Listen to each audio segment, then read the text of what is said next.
नमस्कार, मैं हूं कोमल राव और आप देख रहे हैं एनजेपी हरियाणा। आज बात करते हैं हरियाणा की राजनीति में अचानक आए उबाल की। हरियाणा की राजनीति के लिए 10 मार्च का दिन अहम हो गया है। आज सुबह सुबह हिसार के भाजपा सांसद और किसान नेता छोटू राम के नाती चौधरी बीरेंद्र सिंह के बेटे ब्रिजेंद्र सिंह के भाजपा से त्यागपत्र देने की खबर आती है।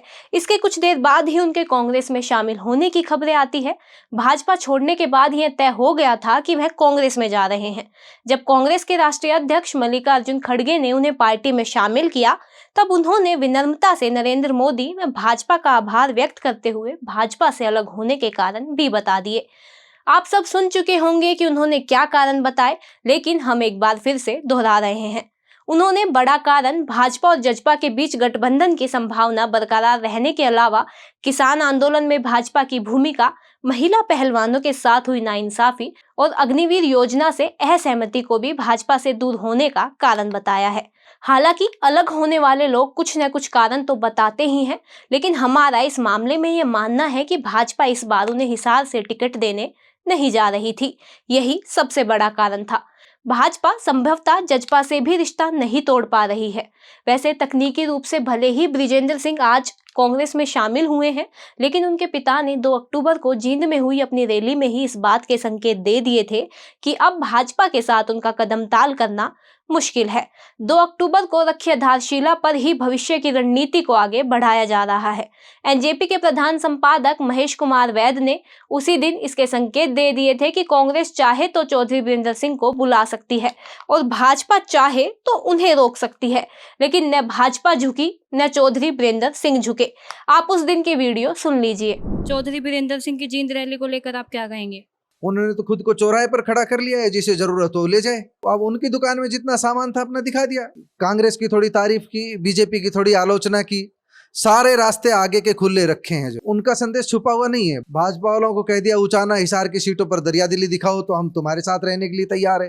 कांग्रेस वालों को कह दिया कुछ ज्यादा मान सम्मान दो तो हम तुम्हारे साथ रहने के लिए तैयार है। कांग्रेस और भाजपा से बात नहीं बनी तो चुनाव के समय कई है धुरंधर आएंगे आप जैसे, और वो चौधरी बीरेंद्र को अपने साथ ले जाएंगे। उनकी दुकान में जितना सामान है उस हिसाब से उनको इज्जत मिल जाएगी। जजपा पर निशाना तो राजनीति है। जजपा को मारना है तो मैदान में मारिए, जुबानी जंग से क्या लड़ते हो। अगर हम बदले हालात में जजपा की बात करें तो हमारे हिसाब से जजपा तब तक भी भाजपा से अलग होने की हिम्मत नहीं करेगी जब तक भाजपा बिना विश्वास में लिए 10 की 10 लोकसभा सीटों पर अपने उम्मीदवार घोषित कर दे। जजपा के लिए छोटी सी उम्मीद बस इतनी सी है कि प्रधानमंत्री नरेंद्र मोदी एनडीए के कुनबे से किसी एक साथी के बिछुड़ने की खबर नहीं देखना चाहते। एक युवा केंद्रीय मंत्री इन दिनों हरियाणा के कुछ भाजपाई दिग्गजों और जजपा के बीच समन्वय की भूमिका निभा रहे हैं। ऐसी संभावना है कि हिसार या भिवानी महेंद्रगढ़ में से किसी एक सीट पर भाजपा जजपा के ही किसी चेहरे को कमल के निशान पर मैदान में उतार दे। बहुत अधिक दबाव बढ़ा तो एक सीट जजपा को दी जा सकती है, लेकिन सीट न मिलने की स्थिति में भी जजपा भाजपा से तब तक अलग नहीं होगी जब तक कि पूरी तरह दुत्कार न मिले।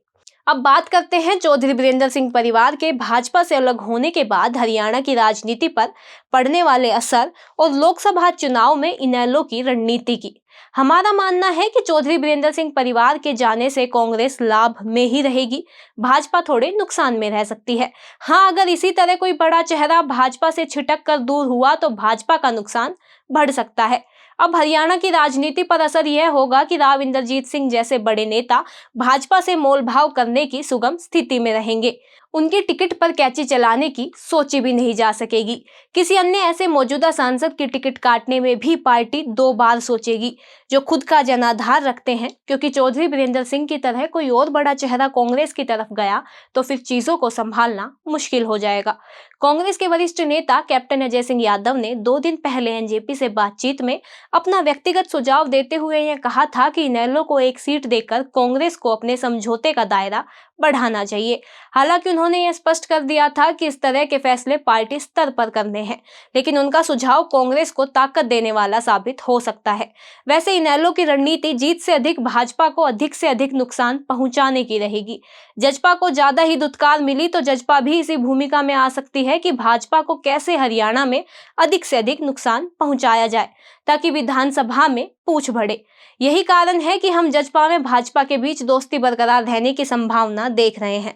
अगर तकनीकी रूप से देखें तो जजपा भाजपा को केवल उन लोकसभा क्षेत्रों में नुकसान पहुंचा सकती है जहां पर भाजपा के जाट उम्मीदवार होंगे। जहां पर नॉन जाट उम्मीदवार होंगे वहां पर जजपा की इतनी ताकत नहीं रहेगी कि वह भाजपा को बड़ा नुकसान पहुंचा सके, क्योंकि अधिक संभावना यही है कि हरियाणा में 2-3 सीटों को छोड़कर मुकाबला कांग्रेस में आपके गठबंधन और भाजपा के बीच ही होगा। कांग्रेस अनुसूचित जाति और जाट समाज की वोटों पर उम्मीद लगाए हुए है, जबकि भाजपा स्वर्ण समाज के वोटों पर निगाह लगाए हुए है। पिछड़ा वर्ग जिधर झुकेगा, जीत का पलड़ा उधर ही भारी रहेगा।